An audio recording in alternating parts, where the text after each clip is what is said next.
My wife, Sherry, mistakenly believed that I was completely unaware of her actions. Perhaps she thought I was naive or lacked the insight to notice, especially regarding her growing bond with her colleague, Todd. She was utterly confident that I would passively tolerate her behavior and allow her to deceive me while she pursued her affair. What she didn't realize was that I had been harboring suspicions about her for a long time. I had noticed various changes in her behavior, unmistakable signs of infidelity. Frequent lateness from work, a sudden and provocative wardrobe update, a newfound assertiveness, and a lack of intimacy.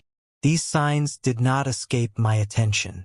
Our shared hobbies were fading, and my interest in the things we once held dear was waning. Attempts to address this with Sherry proved futile, as my concerns were repeatedly dismissed.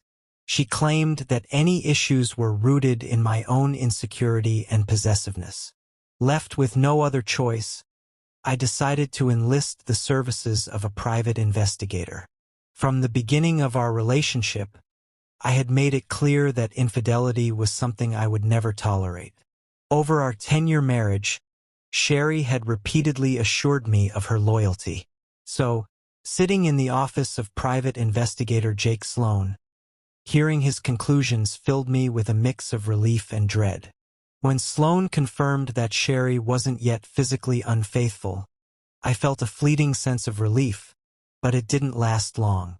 He cautiously explained that while their relationship hadn't turned physical, my wife was emotionally entangled with Todd. For me, this was just as devastating. Emotional infidelity was still betrayal in my eyes. The private investigator's report confirmed my worst fears. Sherry and Todd dined together exclusively, day after day. They openly displayed affection, holding hands, sitting closely, and occasionally embracing. Sloan had provided numerous photos of them in tight embraces and, in some instances, even exchanging kisses. Rage consumed me as I stared at the evidence. Not only did they frequently share meals, but they also extended their work hours without legitimate reasons. It seemed they were deliberately avoiding returning to their respective spouses, monopolizing as much of their time together as possible. The detective went further, revealing that he had accessed Sherry's emails and messages. Although I knew this was illegal and unusable in divorce proceedings, I couldn't ignore the damning implications of what he found. In our state, proving adultery for divorce was a complex process, but a no-fault divorce required no such evidence. My intent wasn't legal retribution. I simply wanted the truth. Sloan refused to provide me with copies of the messages or even let me view them directly. Instead, he summarized their contents. He assured me that my wife had never spoken ill of me, even when Todd had tried to belittle me. Sherry refused to indulge him in this regard, which, I suppose, was something of a small consolation. Their exchanges revealed a romantic connection, though neither explicitly expressed love. Their conversations were deeply personal, bordering on explicit. Todd even shared photos of his girlfriend with Sherry, which she seemed to appreciate. However, as far as Sloan could tell, Sherry hadn't reciprocated by sending any explicit photos of her own, at least not yet. As I sat in Sloan's office, contemplating my next steps, he delivered the most devastating news yet. Todd's wife was planning to visit her mother's house in the country for 3 days. During this time, Todd and Sherry saw an opportunity to finally be together in an intimate setting. The only obstacle was my presence. They were unsure how to spend the night together while I was still in the picture. Knowing I had no intention of leaving the city, their challenge seemed insurmountable. Yet, they were devising strategies to overcome this. One idea involved Sherry fabricating a story about going away for a girls' weekend. However, she hesitated, fearing that one of her friends might accidentally expose the lie. Reluctant to involve others, she abandoned this plan. Instead, they considered forcing me to leave the city. I bitterly recalled how Sherry had recently suggested organizing a golf trip with my friends, a proposal I declined due to my lack of interest. In the end, they settled on a different approach: honesty. Todd was convinced that, over time, I would become a compliant husband, willing to tolerate their affair in order to keep Sherry as my devoted spouse. He manipulated her into believing that their relationship would somehow improve our marriage, including our intimacy. Todd persuaded her that all she had to do was inform me of her intentions, and I would begrudgingly accept the situation. It was clear that Todd had no idea who I really was. Yet, what shocked me most was that Sherry had succumbed to Todd's manipulative tactics. She should have known that I would never tolerate such behavior. If she didn't understand this, it only reinforced what Sloan had mentioned, that Sherry was mentally unstable.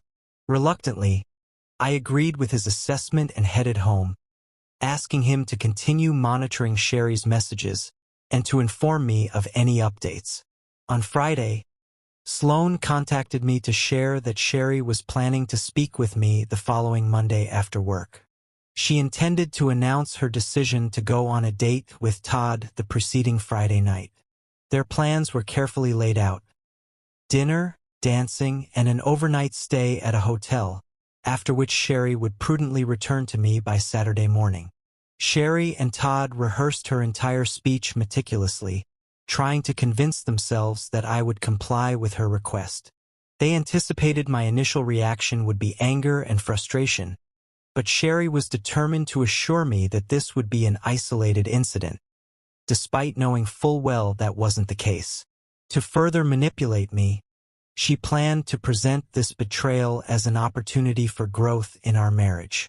As a gesture of appreciation for my understanding, she even planned to offer intimacy afterward, assuming that after months of abstinence, I would be eager to accept such a pathetic consolation prize. The sheer audacity of their calculations disgusted me. Sherry and Todd smugly referred to this meeting as an intervention, convinced they had thought of everything. But I had only 48 hours to prepare for this so-called intervention, and I firmly decided that it would not unfold the way they envisioned. Over the weekend, I carefully worked through countless scenarios, trying to determine if there was any way to save our marriage. At the same time, I wrestled with whether I even wanted to fix it. Uncertainty clouded my mind as I reflected on my feelings for Sherry and the life we had built together. In the early years of our marriage, Sherry and I were consumed with joy. We shared everything: our passions, experiences, and dreams. She was not only my closest companion but also my most passionate lover. But over time, all of that seemed to vanish into thin air. Perhaps it was the inevitable course of life, where permanence is a myth. Or perhaps my idea of marriage was too romanticized and traditional.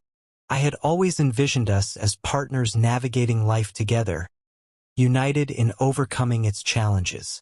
Both of us had experienced failed marriages in the past, which made me question whether the problem lay within ourselves or with the institution of marriage itself. Was it realistic to expect people to sustain the same emotions, desires, and passions over time in a world dominated by fleeting attention spans, rapid progress, digital distractions, and the constant pursuit of instant gratification? Perhaps marriage, like dinosaurs and CDs, had become obsolete. For a brief moment, I even considered letting Sherry be with Todd if that was truly what she wanted. But then, reality hit me like a ton of bricks. I wasn't going to let her take advantage of me. Maybe my feelings for her had faded, but I refused to allow her or Todd to manipulate and humiliate me further. I resolved to confront the situation head-on, to stand my ground, and to take control of the narrative. On Monday, shortly after lunch, Sherry called me. "Hi, Sherry," I said cautiously. "Is everything all right? You rarely call me at work these days. I hope nothing's wrong." "Hi, honey," she replied sweetly. Honey? Had she used the same term of endearment for Todd? Her casual tone belied the seriousness of what I knew was coming. "It's nothing special," she said lightly. "I just wanted to make sure you'd be home on time tonight. There's something very important I need to discuss with you, so I really ask you to be present." "Of course," I replied evenly. "That's perfect, actually, because I also have important news to share with you." There was a brief pause, and I could sense her curiosity through the silence. Finally, she asked, "Important news? What kind of news?" I assured her I'd tell her in the evening and ended the conversation quickly, explaining that I was engrossed in finishing my monthly report. "I need to wrap this up so I can leave on time. I'll see you tonight," I said before hanging up. As soon as the call ended, I walked to my boss's office to request the rest of the day off. Fortunately, he didn't object. I had preparations to make. When Sherry arrived home that evening, I was seated at the kitchen table, waiting. I had prepared a chilled bottle of Sauvignon Blanc and set out 2 glasses, keeping my demeanor calm despite the storm of emotions inside me. I heard the garage door open and felt a wave of nervousness and anger as her footsteps approached. Despite my inner turmoil, I remained composed. Sherry entered the room casually, tossing her keys and purse onto the table. I felt an immediate sense of relief when I saw she was alone. Todd wasn't with her, which spared me the unnecessary escalation his presence would have caused. She looked at me, slightly surprised by my calmness, and for a fleeting moment, I wondered if she was second-guessing her decision. But the smug confidence in her expression returned quickly, and I knew she was about to deliver the speech she had rehearsed so carefully with Todd. The stage was set. Little did she know, this wasn't going to play out the way she had planned. With a smile on my face, I greeted Sherry warmly, using the same affectionate tone she had earlier. "Hi, honey," I said. "Welcome home. Would you like some time to settle in before we talk? Or should we get straight to the point?" My directness caught her off guard. It seemed she had expected a gradual approach, not such an immediate confrontation. But I was determined to take control of the situation. Sherry had meticulously planned everything she wanted to say, so my intention was to disrupt her flow and keep her on her toes. Sherry sat down across from me, visibly surprised. "I didn't expect you to be waiting here," she said. "But I guess if we start earlier, we can finish sooner and get on with our evening. Can I share my news with you first, if you don't mind?" I asked, my tone urgent. She hesitated for a moment, clearly unsure of what I was about to say. "No, it's okay," she finally replied. "Would you like a glass of wine?"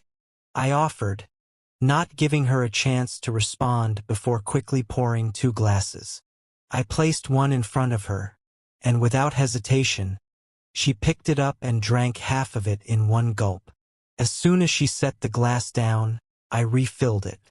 "So, lately, my mind has been preoccupied with one thing," I began, my voice steady. "I'll be blunt. There's no need to prolong this conversation." I paused deliberately, building tension. Sherry leaned in slightly, her eyes fixed on me. "What's the matter?" she asked, her voice tinged with unease. Calmly and without embellishment, I said, "I want a divorce." The words hung in the air, and I waited patiently as their meaning sank in.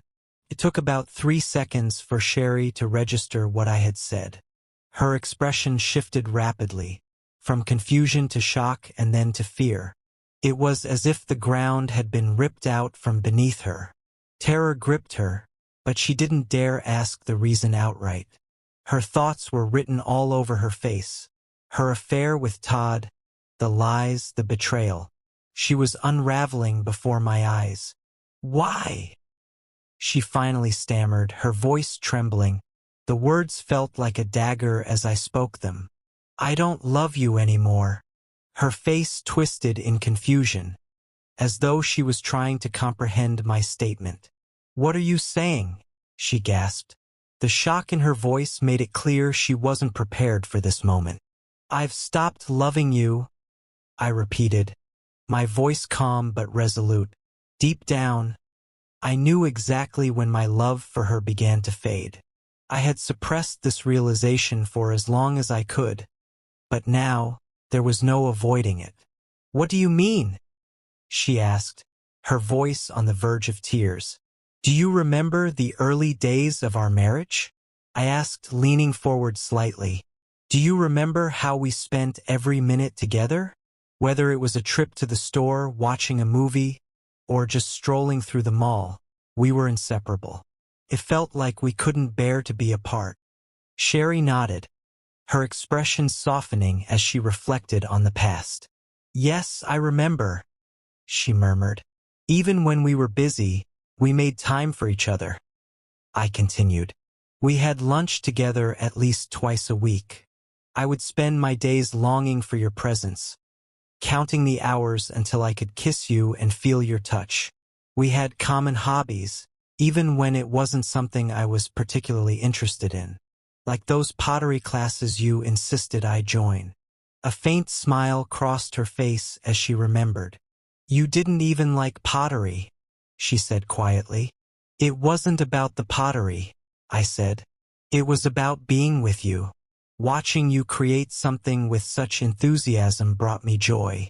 And the same goes for those stubborn Christmas village buildings we painted together. Do you remember? We bought about 12 unpainted houses and turned them into a beautiful display. It was painstaking work, but it didn't feel like work because we did it together." Sherry nodded again, her eyes welling up with tears. "Yes, I remember," she whispered. I pressed on, not giving her room to escape the memories. "And the evenings we spent at the table, painting each tiny tile? You always insisted your creations were better than mine. And those nights coloring the posters you brought back from your trip to Myrtle Beach. Do you remember how much fun we had? This was before adult coloring books were even a thing. We had an extensive collection of colorful pens, and we spent hours bringing those images to life." I paused, letting the weight of my words sink in. "But like those pens, Sherry, our love eventually dried up and withered away." Sherry's shoulders slumped, and she shrank defensively. "But I still love you," she protested weakly, her voice cracking. I ignored her attempt at a rebuttal and continued. "Our friends used to envy us. They'd tell us how lucky we were to have such a strong bond. We were inseparable. Do you remember those long walks, hand in hand, even when it was for something as mundane as buying a new trimmer? We couldn't get enough of each other." Her tears were falling freely now, but I wasn't finished. "Sherry, I don't know when it happened exactly, but somewhere along the way we lost that connection. Maybe it was inevitable. Maybe we let life get in the way, or maybe we stopped trying. But whatever the reason, it's gone now. And I can't pretend anymore." Her sobs grew louder, but I sat there, steady and unyielding. This wasn't the conversation she had rehearsed with Todd. This wasn't the intervention she had imagined. The reality of the situation was crashing down on her, and for the first time she realized she wasn't in control. Standing in line at the hardware store, I remembered how you always accompanied me, and when it came time for you to shop for clothes, I reluctantly tagged along, waiting patiently outside the fitting rooms. Deep down, I knew you hated me being there. It was evident in the way you buried yourself in your phone, barely paying attention to the clothes you tried on or to my presence. But that didn't matter to me. I found you beautiful in everything you wore. I wasn't there for the clothes, I was there for you. I could have stayed home watching sports, but instead, I chose to be with you. I remembered how we used to discuss how other women in the neighborhood spent their time, at bingo nights or hen parties, but you never expressed an interest in joining them. You explained your reasons for avoiding those activities, and they touched me deeply. As Sherry wiped a tear from her cheek, the memory returned to her. "Yes, I remember," she said softly. You said you'd rather spend time with me than with anyone else. We often climbed under the covers and watched your becoming a man. I love that movie, she added, her voice trembling as she fought back tears. We must have watched it hundreds of times, I remarked, filling her glass again. Sherry's eyes lit with determination as she declared, I still want to watch it together. The thought of divorce haunted her, and she finally confessed, I don't want this to happen. I always imagined us growing old together, embarking on new adventures, taking cooking or ballroom dancing lessons, or simply enjoying each other's company in bed, lost in the pages of a good book. But now we're drifting apart. Sherry reflected on our situation, her voice tinged with sadness. I can't even say when it all started. I looked into her eyes, my voice heavy with emotion. Our daily routine changed so radically. We used to have dinner together 2 or 3 times a week, but now it's become a rarity. The reason for those changes, Sherry, was you. You once told me you didn't have time for lunch with me outside the office. That was a lie. You had time for lunch, but you spent it with someone else. Her eyes flickered with guilt, but she remained silent. Gradually, we stopped having lunch together altogether. I started dining with my colleagues instead, and over time I began to enjoy their company. Perhaps too much. I'm not saying this to blame you entirely. I just didn't want this conversation to turn into a confrontation or a lecture. I paused for a moment, carefully choosing my words. Our priorities shifted. Coming home early to spend time together lost its importance. We started working later and later, and when we finally got home, we were distant. You asked me earlier why we didn't discuss this before, and maybe you're right. You said, if I'd known it mattered to you, I would have made more effort to have lunch with you or come home earlier. And I agree with you, Sherry, but I've expressed those thoughts countless times before. What I long to understand is why spending time with me didn't mean the same to you. Why didn't our communication matter to you as much? Her lip quivered as she tried to respond, but I continued. Maybe if I understood that, I could have changed my behavior, done something differently, taken action. But over time, it became clear to me that the growing distance between us wasn't entirely my fault. And I realized that if I brought up Todd now, this conversation would only deteriorate. You'd accuse me of being insecure or possessive. I didn't want that. So instead, I wanted to remind you of all the wonderful moments we shared and let you reflect on how they unraveled. I took a deep breath. Over time, the bond we once thought was unbreakable began to weaken. You started going to hen parties, and I started attending late-night gatherings with friends. You went to the spa, and I found solace in playing golf. Sherry, we used to spend endless hours together, not wasting a minute. We'd talk about the weather or the latest news. Anything. But that's all gone now. I hesitated before addressing the next, deeper fracture in our relationship. Our intimacy has also suffered greatly. We're often too tired or too distracted to engage with each other physically. In the early days of our marriage, our passion knew no bounds. We were inseparable, making love 4 or 5 times a week, sometimes even several times a day. I would snuggle up to you while you were cooking, and we'd abandon dinner to indulge in each other all night. Our trips to the jacuzzi were a regular thing, always filled with laughter and joy. But it's been over a year since we last enjoyed that simple pleasure together.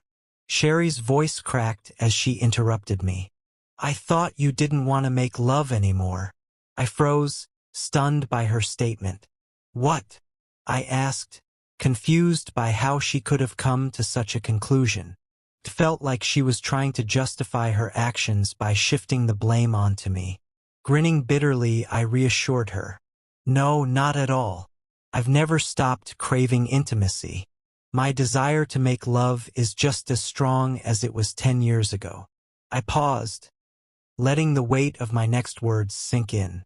But the truth is, Sherry, I no longer want intimacy with you. Her face fell as my words hit her. Admitting my lack of interest in intimacy with Sherry brought me deep internal pain. The irony wasn't lost on me. Sherry had believed I felt rejected by her in an intimate way. Yet here I was explaining the lack of a physical connection by admitting my own disinterest.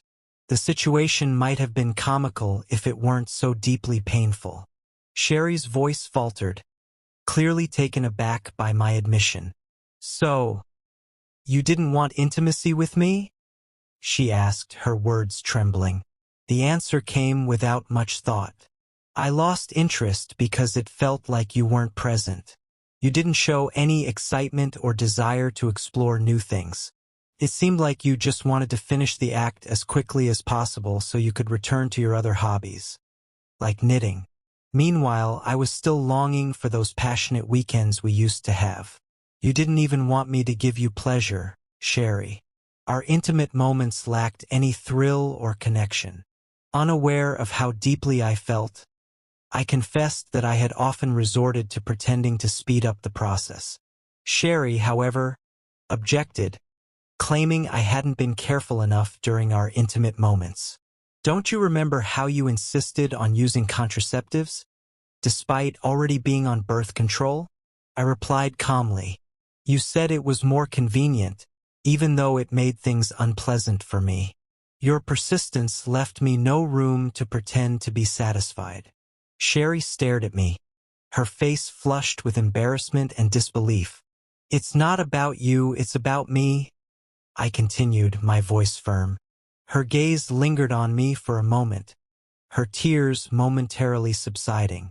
Her complexion turned rosy. It was hard to tell whether it was from anger, disappointment, or humiliation. To relieve the tension, I filled her glass with more wine. She grabbed the drink and took a generous sip, her hands trembling. After a brief silence, I resumed speaking, knowing I needed to press forward. I know the search for a new relationship will be inevitable, I said, carefully choosing my words. Sherry's composure cracked. In a fit of rage, she shot back sharply. Are you cheating on me? Have you fallen in love with someone else? I met her gaze evenly. Sherry, you know my stance on infidelity. When we exchanged vows on our wedding day, I made you a solemn promise, and I have upheld it. I understand the pain caused by your first husband's betrayal, just as I experienced the agony of my first wife's secret affair with a colleague. I would never betray you like that, just as I'm certain you would never stoop to harming me in that way. How could you even think such a thing? Sherry's face softened, and she quickly repented. I'm sorry. You're right. I know you would never behave that way, she said, her voice contrite. She avoided eye contact, but her trembling hands betrayed her deep concern. With a calm voice, I continued, let's refrain from intimacy until the divorce is finalized. Her head snapped up. What do you mean, divorce? She asked, her voice cracking. I kept my tone steady. This brings me to an important point. I've already met with a lawyer and completed the necessary paperwork. You'll be served the papers on Friday. Sherry's face filled with confusion and despair. Wait, what? She cried. I couldn't help but smile faintly and repeated myself. You'll be served with the divorce papers on Friday. It's for the best, really. This way, we can both regain our freedom and pursue our own desires. She shook her head vehemently, her voice rising. These 10 years haven't been a waste for me. I don't want this, I don't want a divorce, she exclaimed. Come on, Sherry, I begged softly. Deep down, you know you want this as much as I do. Let's face the truth. It's been a long time since you've wanted to be by my side. Our wedding was a decision you've come to regret. I'm not the person you truly want to be with. But she refused to agree. No, I don't want a divorce, she said firmly, her voice trembling. It's not as simple as just wanting it. You can't initiate a divorce based on your own desires alone. I don't want this. I want to stay married to you indefinitely. My love for you is still strong. I sighed deeply. I'm sorry, Sherry, but my love for you has faded. Her tears fell freely as she listened, her hands clutching the edge of the table for support. Fortunately, I continued, we live in a no-fault divorce state. This means we can split our property equally, and both of us can get a fair share. There's a small chance one of us could get more than half the assets, but only if we could definitively prove adultery. But neither of us is cheating, and it's unlikely either of us will stoop to that level before Friday, right? So we can part cleanly and amicably. Sherry's expression grew more desperate. No, you're in too much of a hurry, she said, her voice shaking with disappointment. I'm at a loss. Please, stop, she begged, her voice echoing off the walls. Don't worry, I reassured her calmly. I've already packed my things. I'll stay in a hotel until I find a permanent place to move. You can stay here until the house is sold. But Sherry's desperation grew. Wait! Damn it, please! She screamed. Please wait. There's no need to hurry. I shook my head, standing firm. Isn't there? I asked softly. We shouldn't put this off any longer. We have to take care of everything by Friday, don't we? Her reaction was instant. Her eyes widened in shock, her mouth hung open, and she tried to speak, but only a faint hiss escaped her throat. For a brief moment, doubt crept into my mind. Had I confused the date? Seeking clarification, I quickly grabbed a folder hidden beneath a stack of Better Homes and Gardens magazines.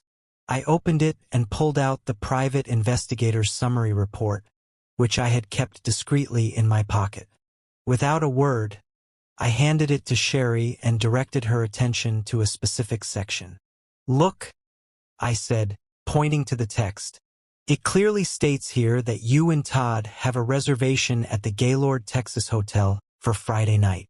Sherry opened her mouth to object, but I cut her off before she could get a word in. And before you try to deny it, let me remind you about the photos, those ones of you and Todd kissing during lunch. Her eyes met mine, and tears streamed down her face once more. I'm so sorry, she whispered softly. Smiling faintly, I continued. I clearly remember the moment my love for you began to fade. It was the day I found out about your plans to betray me. The day you decided to turn me into a cuckold, just like my ex-wife did. Her face twisted in anguish. Forgive me, my love, she stammered, her voice heavy with despair. Todd means nothing to me. This is just a fleeting affair, an attempt to revive our relationship. I was only planning to spend one night with him. Let's spend the rest of the weekend together, rekindling the passionate intimacy we once shared. She hesitated, then added, Todd suggested it. He believes it will awaken and revitalize our connection. Pains me to think that instead of indulging in passion with me, you're consumed by rage. Don't you see? This is about reviving us. Our relationship, our intimacy. Her voice faltered as she tried to rationalize her actions. Does this logic make sense? She asked, struggling to articulate her thoughts. Todd said you might consider this option, if it could bring me happiness. And I sincerely want you to be happy. I couldn't believe what I was hearing. I stared at her, incredulous. Sherry, it upsets you that, instead of finding happiness with me, you're chasing satisfaction elsewhere, all while trying to justify it as a way to revive our relationship? Does that logic even make sense to you? She nodded nervously, her voice weak but resolute. Yes, I truly believed it could. I only wanted to fix us. I shook my head. You thought I'd accept such a situation? That I'd be okay with it? Let me be clear. That's never going to happen. Her shoulders sagged as my words sank in. I don't know what I was thinking, she admitted, her voice trembling. Maybe it was boredom, loneliness. Todd rekindled something in me, but how could I feel bored and lonely when we were deeply in love and cherished every moment together? I can't explain it, but those feelings, they resurfaced. I leaned forward, my voice firm yet measured. Have you ever thought that you were bored and lonely because you pulled away from us? You stopped having lunch with me, stopped participating in events, stopped spending time with me. You distanced yourself from me voluntarily, and instead of trying to fix things with us, you chose him. Sherry shook her head in disbelief. No, she whispered. I can't imagine that I would intentionally create such a scenario. I thought you stopped coming to my place for lunch. Don't you remember? It was your choice. I raised an eyebrow. Was it? Let me remind you of the Wednesday you canceled our lunch plans. I came to pick you up, but you didn't even bother to tell me in person that you couldn't make it. Instead, you sent me a text, telling me to go to lunch without you. That incident upset me so much that I stopped trying. And yet, surprisingly, you never acknowledged the fact that our lunches and later our dinners stopped entirely. You didn't even notice. Her gaze dropped to her hands, guilt and sadness etched across her face. You're right, she admitted softly. I was so preoccupied with my own world, with Todd, I didn't notice that I was losing you. Well, now you can have him entirely, I said, my voice cold and steady. She snapped her head up and fixed me with a determined gaze. No, she said firmly. I don't want him. I want you. I want us. I want to go back to what we were before. I deeply regret my mistakes. I abandoned our relationship, but I don't want to lose you. It's not too late. I shook my head slowly, my voice firm yet calm. It is too late, Sherry. You should have realized that before. I've never betrayed you, she pleaded, tears streaming down her face. We didn't cross any boundaries, I swear. I promise never to see him again. I'm even willing to quit my job and find work elsewhere. Please, I can't accept losing you. I sighed, shaking my head. I still feel betrayed, Sherry, in every way except one, but that's the most important one.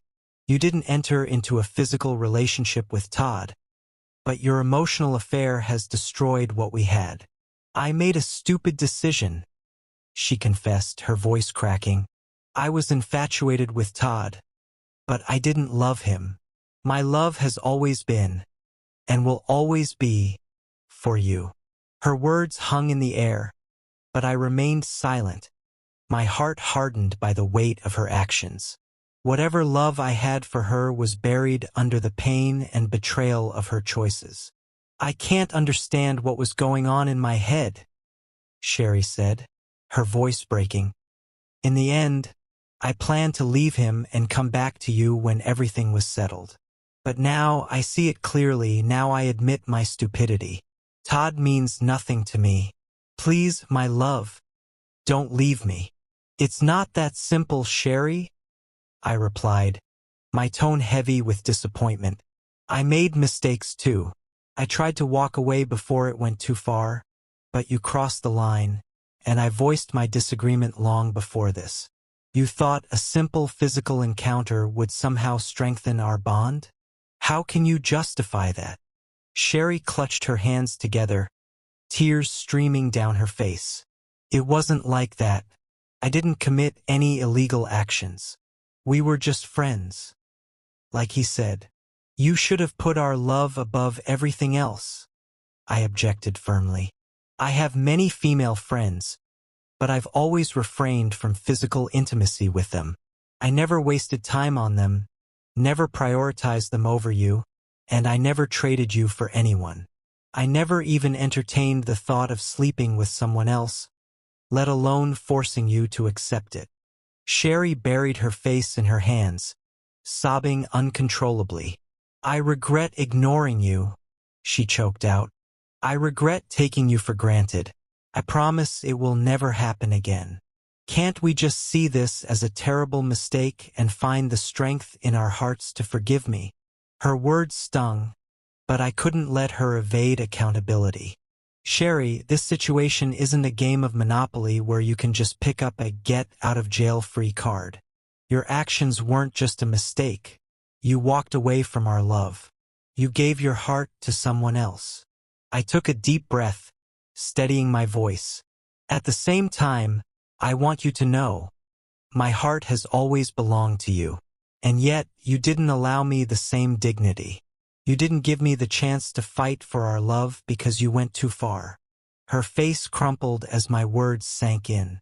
Am I really that insignificant to you? I continued. You were my everything.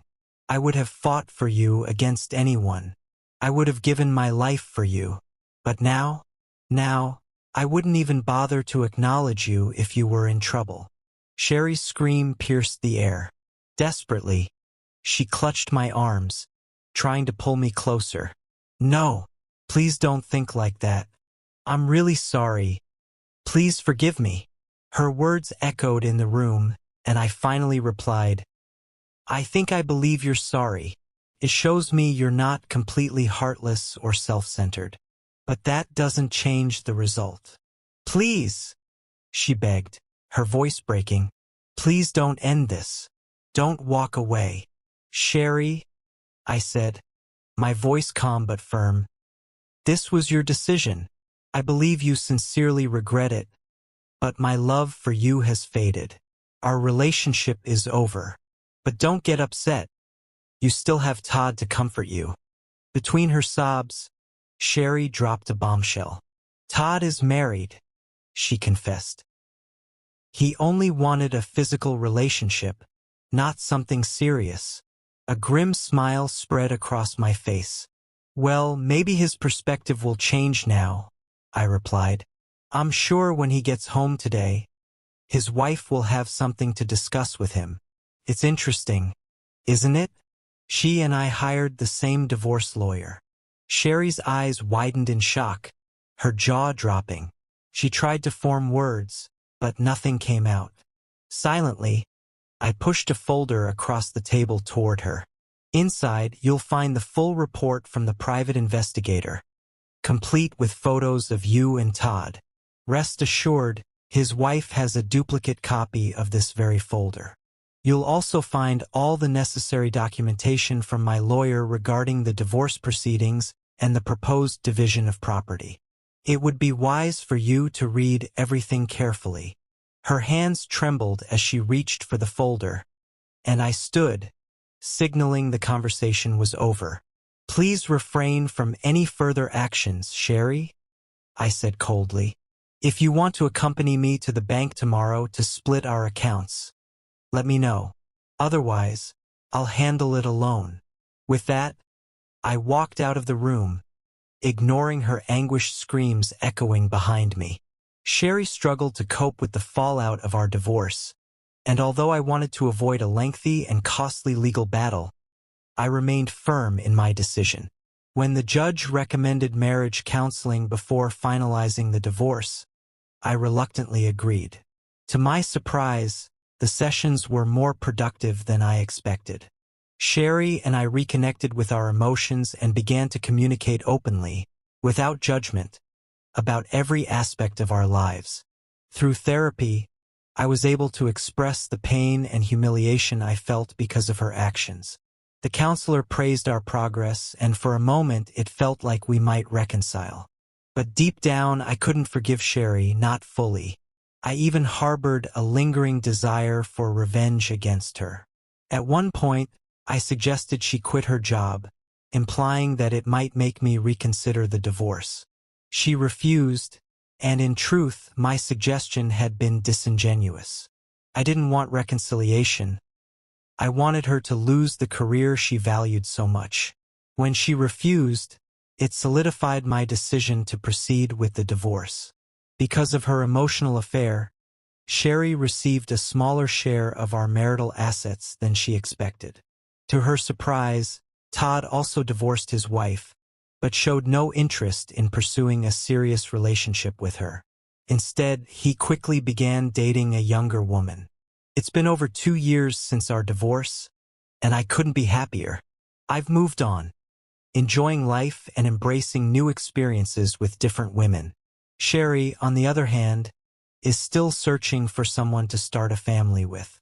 Sadly for her, no one sees her as a potential wife. She's become nothing more than a temporary fling for the men she meets. Story 2. I must admit, this year has been challenging. Not only for my wife, Lori, but for everyone in our family. I dedicated 16 years of my career to Van Screw Nut, where we specialized in custom fasteners. Unlike ordinary consumers, companies that manufacture goods cannot simply purchase screws from the nearest hardware store. Everything must be tailored to their specific requirements. I started my career in the sales department and gradually worked my way up to sales manager. It was a fantastic position that brought me both job satisfaction and substantial income. I consistently met all 4 quarterly quotas, striving for excellence in my role. With such consistent performance, I fully expected to receive a year-end bonus exceeding $100,000.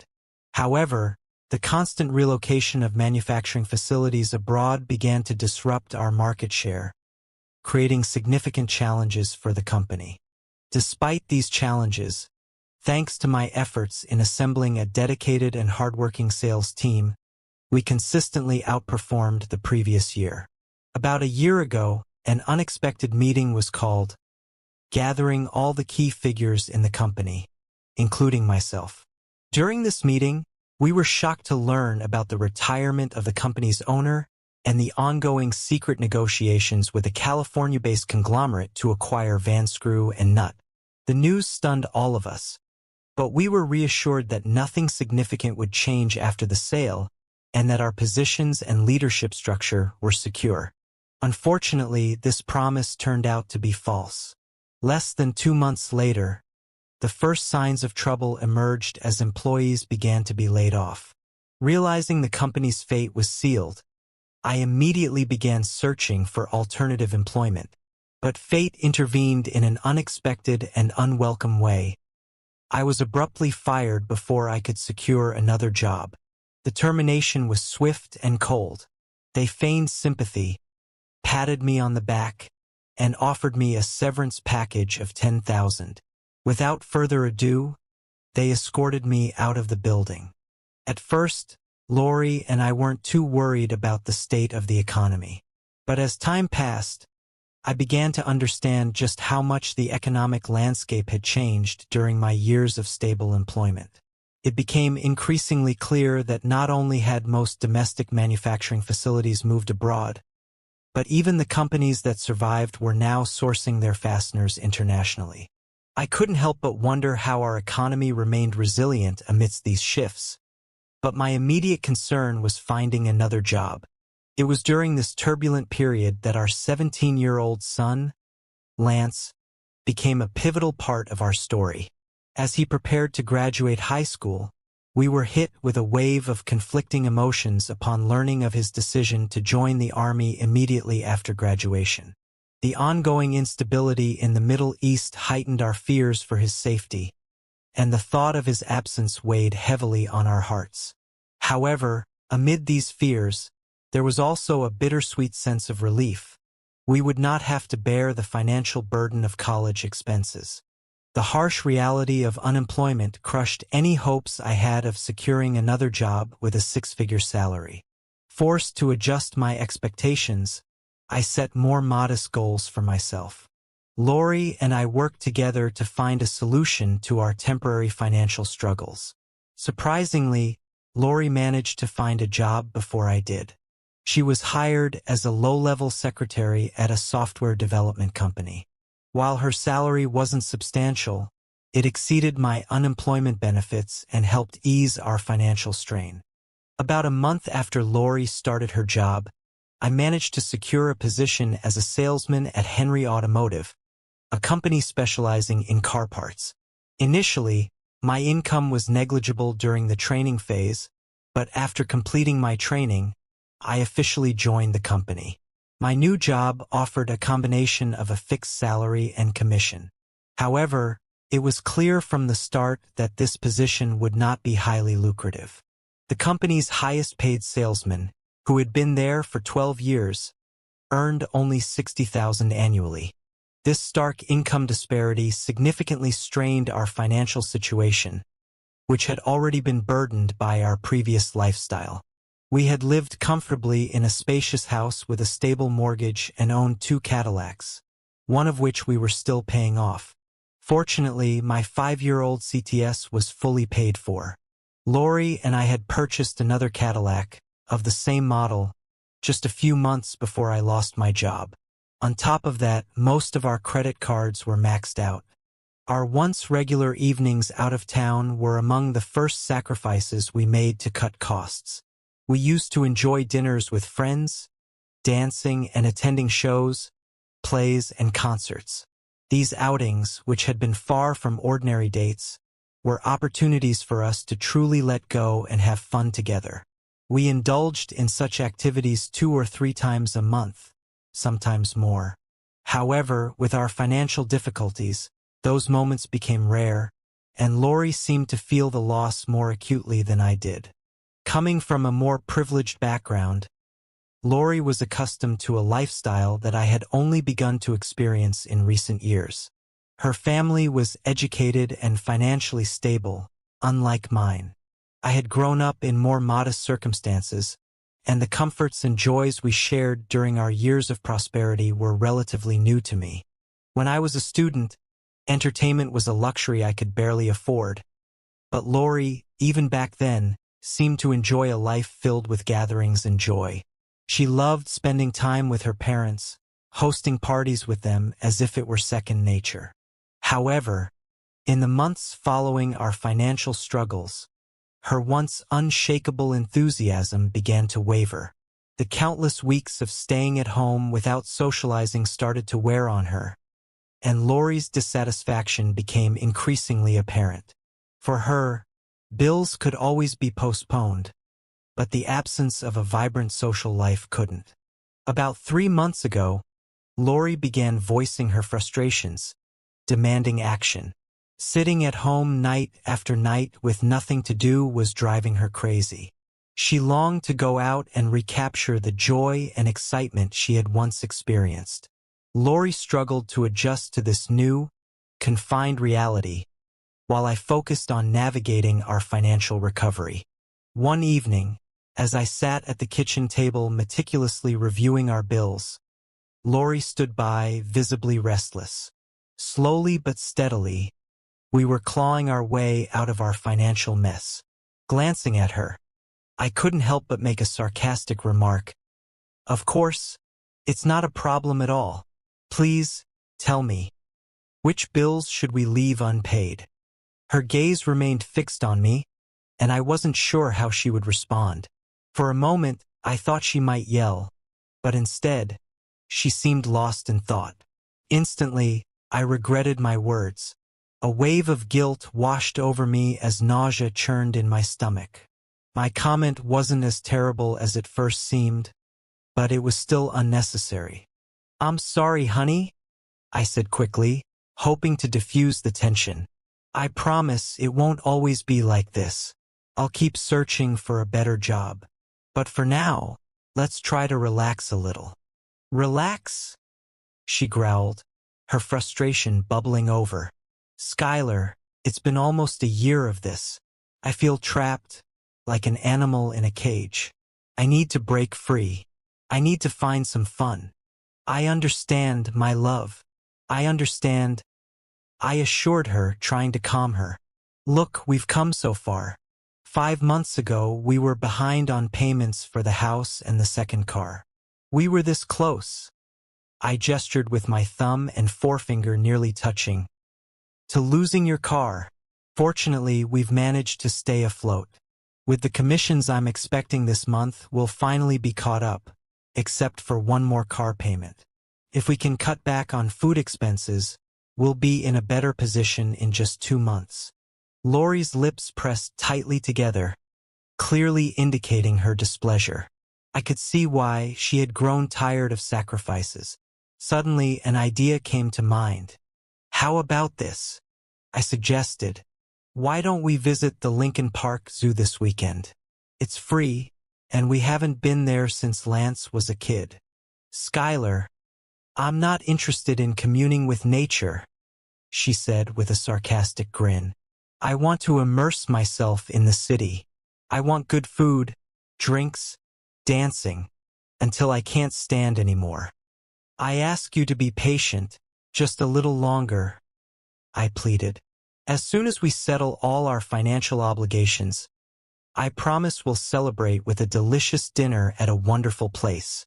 Without another word, Lori turned and gracefully climbed the stairs, leaving me alone. I sighed heavily, torn between guilt and frustration. Though I felt remorse, I couldn't ignore the reality of our situation. Living in Chicago, even a simple dinner for two could easily cost a few $100s, not to mention parking or lunch beforehand. Growing up in a family that prioritized paying bills over everything else, I couldn't find a reasonable excuse to indulge in such luxuries given our financial circumstances. We were constantly trying to catch up, barely keeping up with the minimum payments on our credit cards. After another 10 minutes of reviewing our finances, I realized Lori hadn't come back downstairs. Concerned, I decided to check on her. When I entered the bedroom, I found her sitting on the edge of the bed, tears streaming down her face. My heart sank. I felt like a terrible person. Without hesitation, I sat beside her, wrapped my arms around her, and pulled her close, hoping to comfort her. I'm sorry, dear, I murmured softly, pressing my cheek against the top of her head. I'm doing my best. She snorted softly and admitted, I know, I understand, but this year has been so incredibly hard. And with Lance gone, it feels even harder. Before, we could escape for the weekend, but now we're stuck here, trapped. It's like a prison. Her words cut deep. I remember hearing her joke once about Statesville prison being dismantled. This time, however, her comparison to our home felt cruel and undeserved. Our house was far from a prison. In fact, I never even wanted to buy it. I thought it was too big and too expensive. But Lori had fallen in love with it the moment she saw it and insisted it was meant to be hers. Now, here I was, fighting to keep it, while she disparagingly referred to it as a prison. Over the next 2 months, my relationship with Lori continued to deteriorate. Our conversations became shorter, increasingly superficial, and ultimately meaningless. We gradually spent less and less time together in the same room. Even the frequency of our lovemaking dwindled, further straining our bond. Our intimacy had dwindled, and what used to be cries of passion had now turned into sorrowful sobs. The charm that once filled our bedroom had vanished. Lori made it clear that she was unhappy about me not asking her out, but circumstances had prevented me from doing so. Undoubtedly, we both craved some kind of release. While I understood her feelings, I still believed our bills needed to take priority. Her assurances that she would only spend the night in the city did little to calm her growing discontent. Eventually, the tension reached its peak one Friday evening after we finished work. When I arrived home, my spirits were high. I had just signed a lucrative contract, and the excitement of finally being able to enjoy precious moments with Lori overwhelmed me. Unfortunately, I hadn't had a chance to share this news with her yet. As soon as I stepped inside the house, I saw her gracefully descending the stairs, dressed in an outfit more fitting for a big celebration. Amazed, I couldn't help but remark, "Wow!" She radiated elegance, and I couldn't help but wonder about the occasion. "What's the reason for the gorgeous appearance?" I asked. "I'm meeting with my work colleagues." "Don't worry about it," she replied. There was a hint of sarcasm in her tone as she added, "They pay for everything." From the very beginning, something didn't sit right with me. A wave of anxiety gripped me, As far as I knew, Lori had never cheated on me, but there was no reason for her to wear the most revealing dress in her wardrobe just to spend time with her girlfriends. After all, my wife was proud and independent. The idea that she would accept her friend's generosity for the whole evening felt odd, almost like charity. In our years together, I knew Lori would only allow someone to cover her expenses in such a manner if it was a date. The hairs on the back of my neck stood on end as my suspicions grew. "So, who are these girls? Can you tell me their names?" I asked. Strangely, she didn't seem bothered by my question. She replied casually, "Just some girls from the office. You wouldn't know them." "But Lori," I pressed, "you still haven't answered my question. I may not be naive, but I can tell when something isn't right. You don't usually dress up like this to go out with your girlfriends. So, who are you really meeting? Is it a guy?" "Come on, don't be silly," she said dismissively. "I already told you, I'm meeting girls. If you don't believe me, that's your problem. You're just being overly cautious because you feel guilty." Before I could respond, a car horn caught my attention. Looking outside, I noticed a taxi parked in front of our house. "Are you taking a taxi?" I asked, trying to suppress my growing unease. "Yes," she replied matter-of-factly. "I plan to have a good time tonight, and we definitely can't afford drunk driving. So I thought it would be wise." My irritation flared. "Do your girlfriends pitch in for the expenses too?" I asked sarcastically. "Yes, actually," she answered honestly. She bent down, giving me a quick kiss on the cheek. "There are leftovers from last night's dinner in the fridge. You can heat them up in the microwave. I may be late, so don't wait up." And with those parting words, she walked out the door. I looked outside, hoping to catch a glimpse of an outsider in the taxi, but when she smoothly settled into the back seat, I saw she was alone. For a while, I tried to suppress my suspicions. Of course, I understood that Lori was upset, but the idea of her being involved with another man felt too painful to accept. After all, we had a child, and our lives were deeply intertwined. I reassured myself that she would never betray me. It just couldn't be true. I turned to the leftovers in the fridge and placed them in the microwave, hoping to distract myself from the emotions surging through me.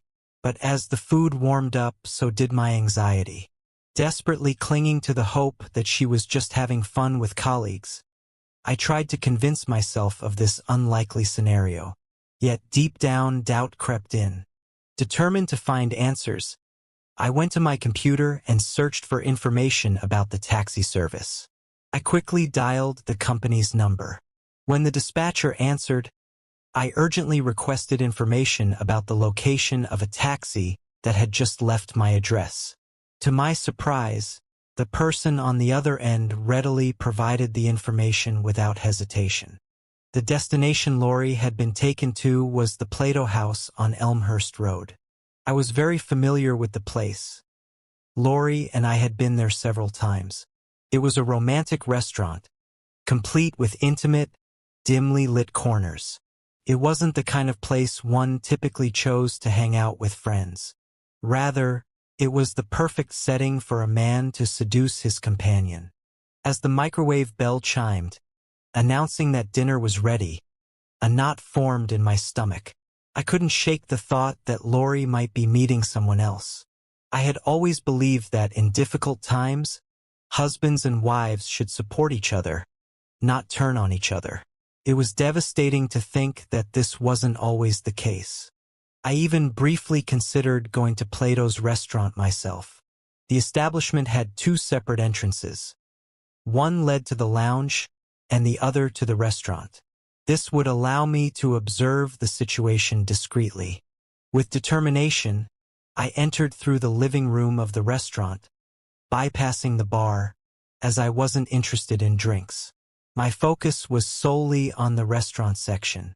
As I walked in, the sight before me made my heart skip a beat. There she was, my wife, sitting at a table with another man. Lori's identity was unmistakable. She was facing me, chatting with him over snacks and a bottle of wine that sat between them. Anger surged through my veins. My gaze locked onto the man, the intruder who was trying to have an affair with my wife. Without hesitation, I walked aggressively toward their table. Even though I was only a short distance away, the man, whom I mentally labeled Mr. Slick, seemed to sense my presence. He hesitated, raising his head, and met my gaze.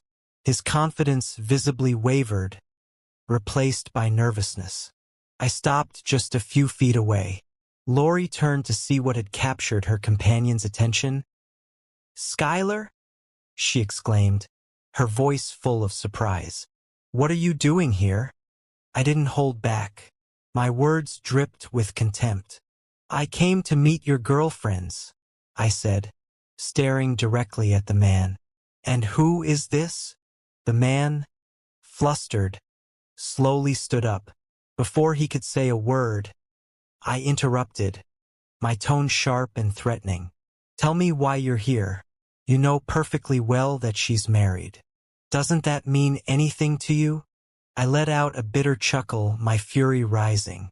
"Tell me, do you leave a trail of slime behind you when you crawl?"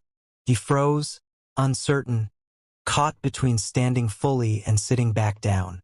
His hesitation fueled my anger. Lori quickly intervened. "Skylar, please don't make a scene," she begged. "This is Jerry, my colleague.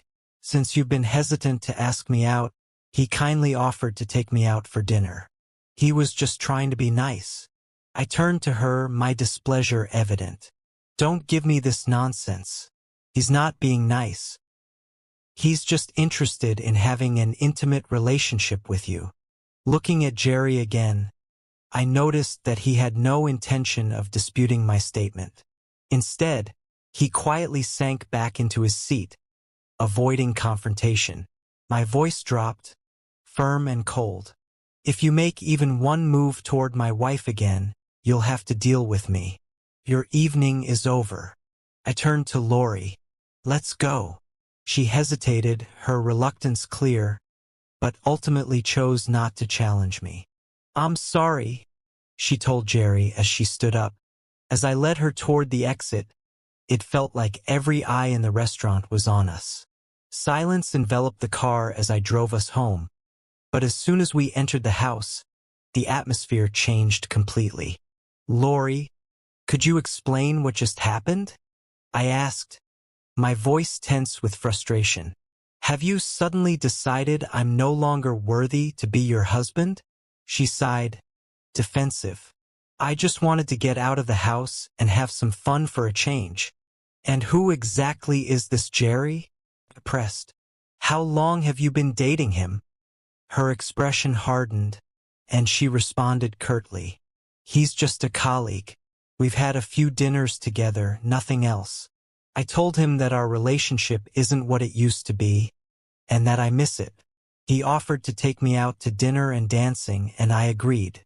That's it." Her attempt to downplay the situation only heightened my anger. "Oh, come on, Lori. Bear me. This is unacceptable." Her demeanor shifted, and with a quip, she added, "What? Go ahead. Beat me up over it." I was stunned, almost at a loss for words. I never expected this from her. "I believed our marriage was stronger than this," I said, my voice laced with disappointment. "We're going through a tough time right now, and this is how you respond? Are you ready to abandon ship?" "Who said anything about quitting?" she retorted, defiant. "I work tirelessly every day. I deserve to have fun sometimes. If you don't want to accompany me, why should I turn down someone who will?" "Because you're my wife, damn it," I shouted. "We're supposed to work together as a team. That's why I'm so upset." But she remained silent, her expression mocking my words. Her reaction cut deep, and I couldn't help but feel the cracks in our marriage widening. "So this is what I'm left with in our marriage?" I asked, my frustration boiling over. Being married to a woman I can't trust? Do I have to constantly wonder about your location and your actions when you're out of my sight? Tell me, Lori, what were your intentions for the rest of the evening? Were you planning to have an intimate relationship with him? Her response was sharp and defensive. Of course not. Looking at the woman I'd shared my life with for almost 2 decades, I was overwhelmed by an uneasy feeling. For the first time, I doubted her trustworthiness.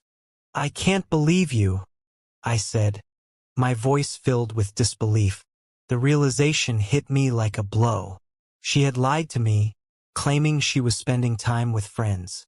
She didn't even care that I doubted her words then. So why should I trust her now? Yes, this past year has been difficult, I continued, my tone firm. But a wife should stand by her husband. Do you remember the vows we exchanged at the altar? In good times and bad, in sickness and in health? At this moment, those vows feel hollow. For the first time, I felt complete clarity. I looked her in the eye and said, "Our marriage is over." She stared at me, stunned, before scoffing. Her mockery now had a verbal edge. "Don't be silly. We're having financial difficulties, remember? You can't afford a lawyer, let alone a divorce. To be honest, you can't even afford to move out," Lori said coldly.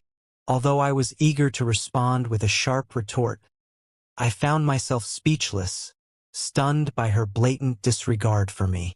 It became painfully obvious in that moment. She no longer loved or respected me. Unfortunately, some people just don't know how to handle situations like this.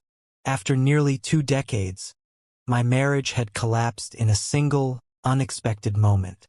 Despite tears threatening to overwhelm me, I was seized with burning anger. Without saying a word, I marched upstairs and began resolutely packing my things. Lori, after some time, finally came upstairs, her voice sharp and accusatory. "What does this mean? What are you doing?" she demanded. "I may not be able to buy you dinner," I replied curtly, "but it looks like you don't mind spending the night at a motel." A burst of disappointment escaped her lips, and she stormed out of the room without another word. I continued packing, my resolve unwavering. Bright Automotive, where I worked, had shifted much of its production abroad, though some of the goods were still manufactured in-house. Next to the office, there was a compact factory equipped with a spacious shower room where employees could freshen up before heading home. The office building's reception area even had a cozy sofa, and at that moment, those modest amenities were all I needed: a shower and a place to rest. When I came downstairs with my suitcase, Lori was in the kitchen. She called out to me as soon as she heard the door open, but I ignored her. I didn't want to hear what she had to say. I quickly threw my clothes into the car and drove off, not looking back. About a mile into the drive, my phone interrupted the uneasy quiet with an incoming call. Since I was wearing my seatbelt and the phone was out of reach, I let it go to voicemail. However, my curiosity soon got the better of me. Once I arrived at the office parking lot, I retrieved my phone and listened to the message, expecting tearful apologies or desperate pleas from Lori. To my surprise, that wasn't what I heard. "Skylar, your behavior resembles that of a child," she began, her tone dismissive.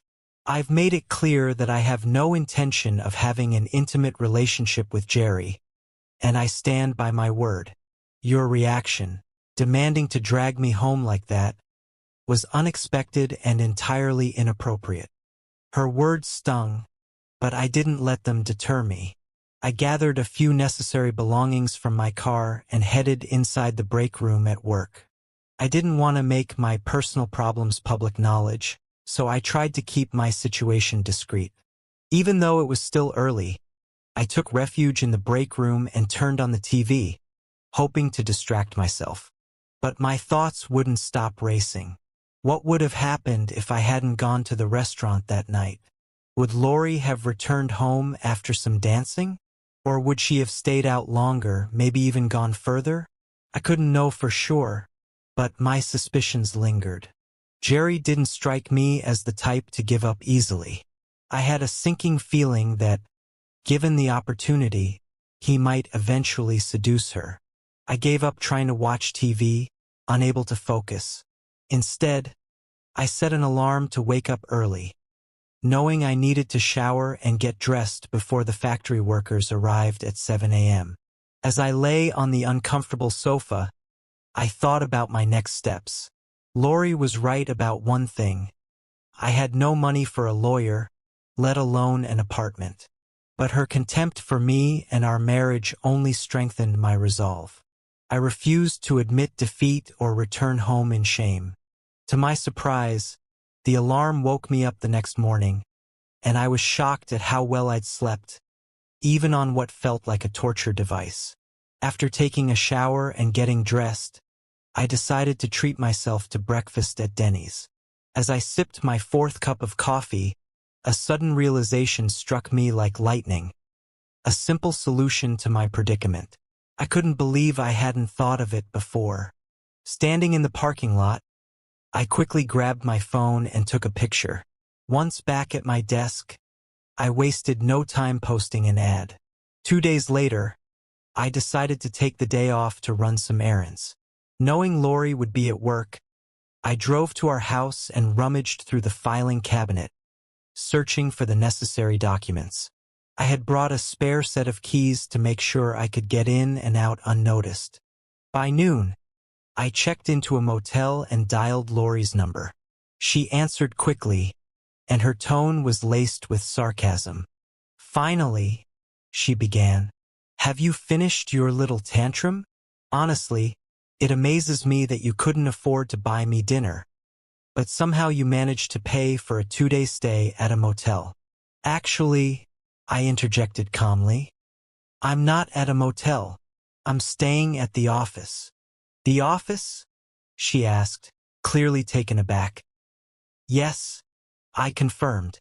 "They've got a shower, a cozy sofa, and even a room with a TV.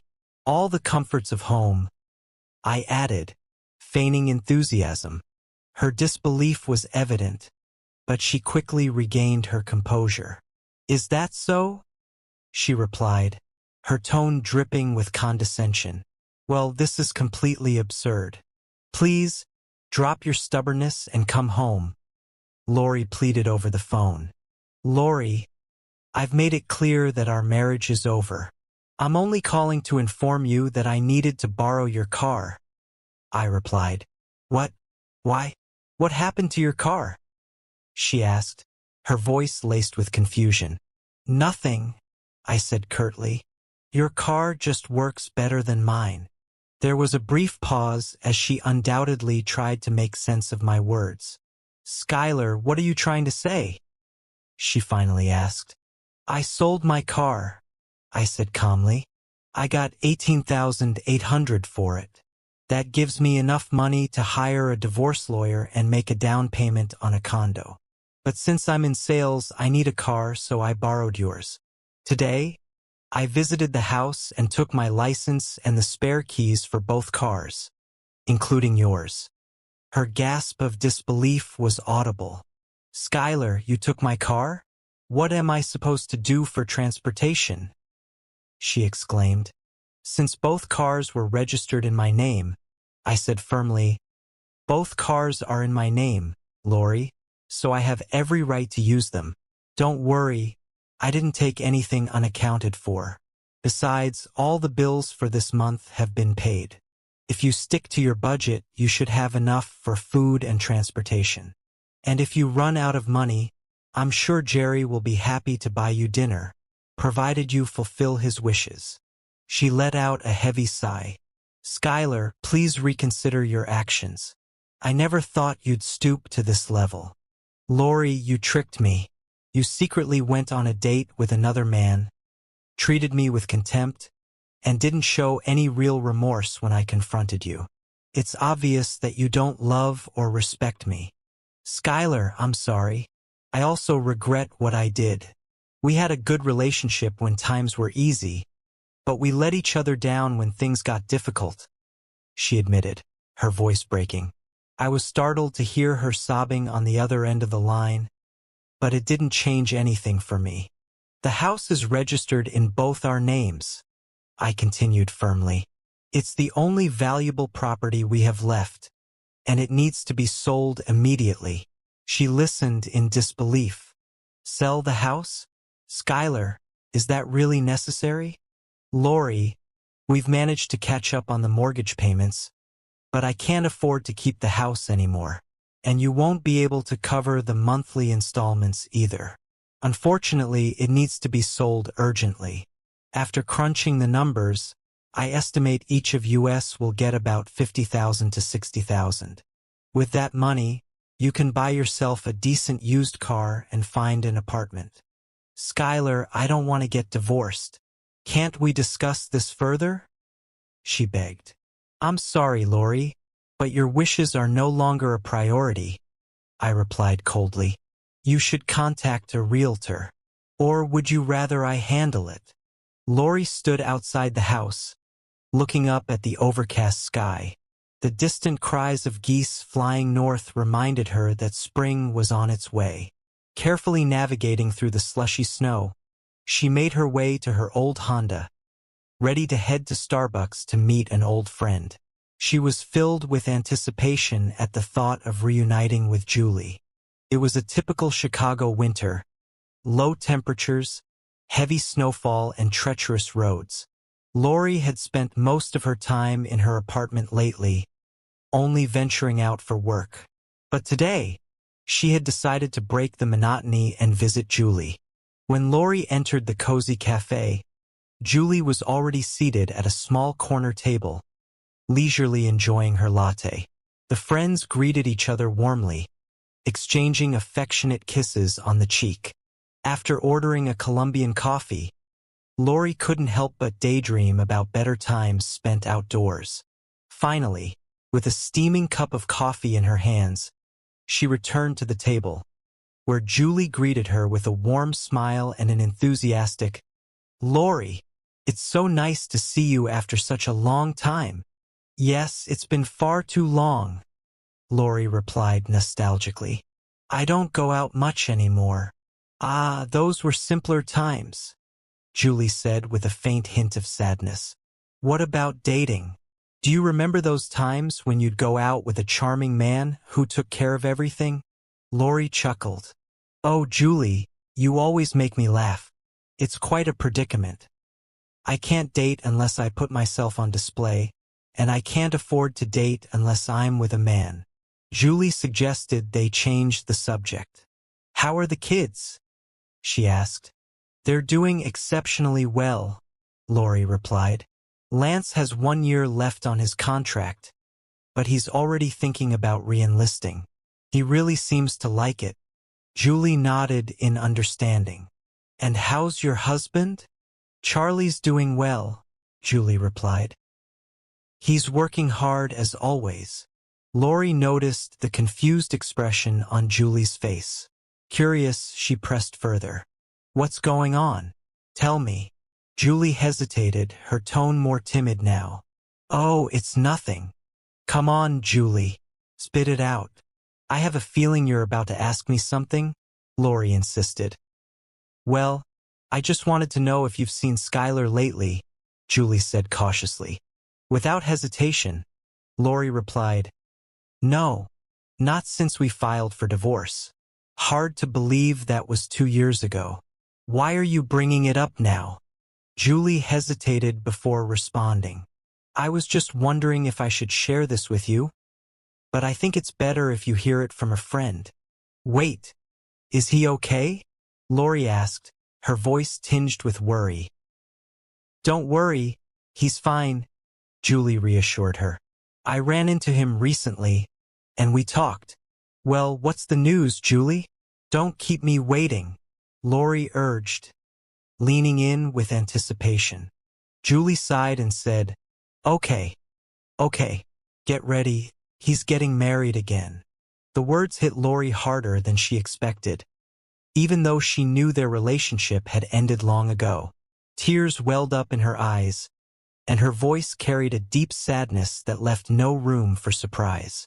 "He's really an amazing man," she said softly, lowering her gaze. Reflecting on their past, Lori took a sip of coffee and admitted, "You know, I genuinely loved him. I really did. But the burden of unbearable bills and all the difficulties we faced made me indulge in self-pity.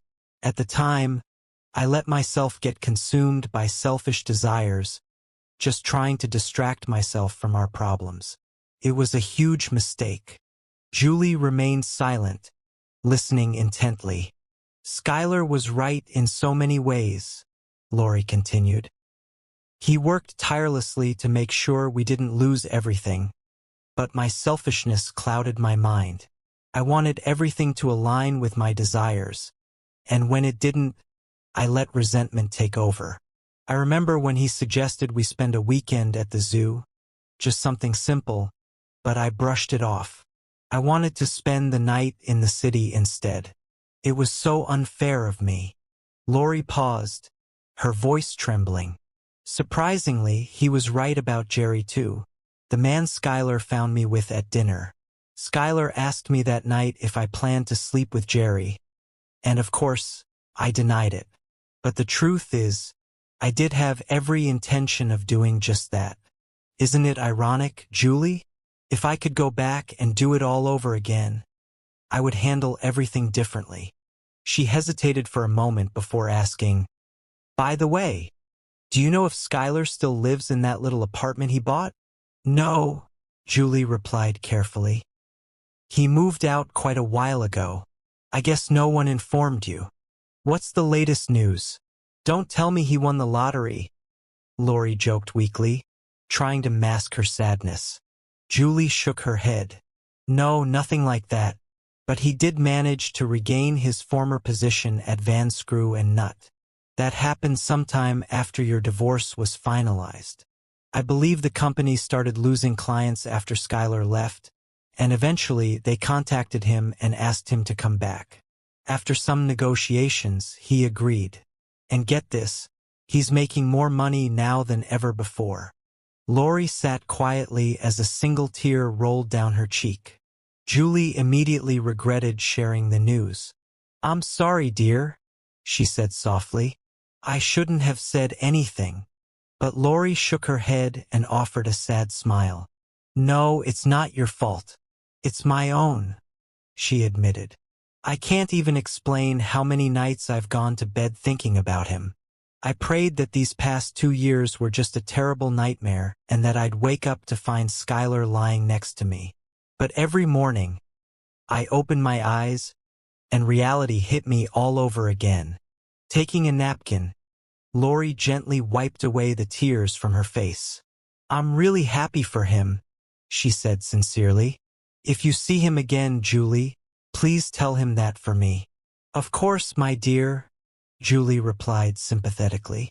The conversation shifted, and the two friends began discussing lighter topics. When it was time to leave, Lori pretended that everything was fine. But as soon as she got into her car, away from Julie's eyes, the emotions she had been holding back overwhelmed her. Alone in her car, she broke down and cried, unable to stop the wave of sadness that consumed her.